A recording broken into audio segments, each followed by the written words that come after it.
Yo and hello everybody, Mike here, Baseball Collector. Happy Monday. And yeah, that my prediction yesterday was fulfilled. The Cowboys got absolutely smoked by the Lions. And I literally I just couldn't watch it after the first quarter. I'm like, yeah, this is going to be absolutely I could just tell. And so I saved myself a lot of grief by not watching the rest of it. But today's going to be a little bit different video because I've had some requests, especially from some really close friends of mine, to show more comics as I get them in. Comics, I know this is a card channel, but I do collect comics. But unlike cards, my comic collection is hyper-focused. I only collect one title. And I do that because there's so many out there, just like sports cards. There's so many parallels between sports cards and comic books. It is unreal. If you really looked into it, it's pretty fascinating how similar they are, which makes sense. They're both hobbies. But I've got a raw book that I'm going to show you today and a graded book today, both of which I got on Whatnot. And I literally was randomly on Whatnot, and I don't even know what led me there, truthfully. And I end up on this comic channel, and I look down the guy's list of things that he's selling that night, and he had a couple of Spider-Man that I needed. So Amazing Spider-Man is my book of choice, and it started in 1963. Spider-Man has always been my favorite comic book character, and the kind of main title, think of it as Topps flagship for Spider-Man, right? It's the main title for Spider-Man is Amazing Spider-Man, and it started again in 1963.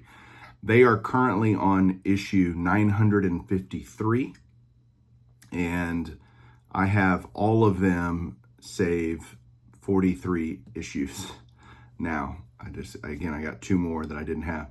All the ones I need are either super key books, which are really expensive, or a whole bunch of stuff sub 100, sub 50, which are going to be crazy expensive. So these are not books I can just go, well, you can buy them whenever you want. They're all out there. It's, do you have the money and want to spend it on said books? So that is I'm just kind of picking them up every once in a while. And I got two today that I just thought I'd show because they're fun for me, and I love it. So yeah, especially when I can get these early books. So these are two sub 100 books. I'll just keep going with that. And I'm so close though to having the full run, which is kind of nuts. It would be like having every Topps card that's ever been made or whatever. That would be a baseball equivalent. Although I'm close on that too. So yeah, let me flip this around and just start talking about comics for a second, and hang on.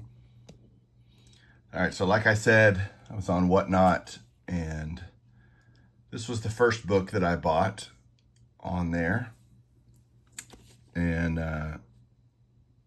this is Amazing Spider-Man number 38. So I guess this came out like in July 1966. It is, I think, Steve Ditko art. Stan Lee probably wrote it. But look at that cover. Here's Spidey at his fighting best. Thrills, spills, and chills. Nuff said.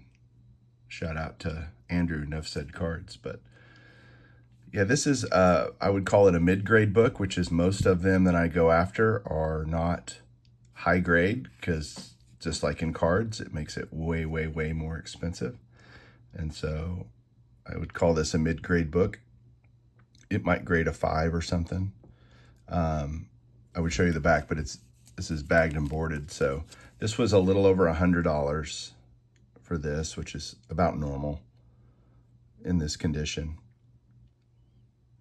So yeah, that is awesome. And then the second book I got, this is gonna be so hard to show. I wonder if I should just lift this up. Have more room. Maybe move it back. So this is Amazing Spider-Man number 46. This is from March 1967. This is kind of a key book. It's the first appearance of this character right here called the Shocker. Who says this Marvel age isn't of vile new villains? You and Spidey are about to be jolted by the sinister Shocker. And the Shocker's been a character in movies and other things for Spider-Man for a long time. But yeah, this one's graded a 6.5, which is actually higher than I normally go for. Let's see if I can't show the label. I'm gonna lift and okay, so here's the label. So it gives you a grade, tells you the condition of the pages, either they're white or off-white, who wrote it. So you got Stan Lee's story, John Romita cover art, and it gives you some keys about this book. So you got origin and first appearance of the Shocker. Peter Parker moves into an apartment with Harry Osborn, who of course is the Green Goblin, or his dad's the Green Goblin, I should say.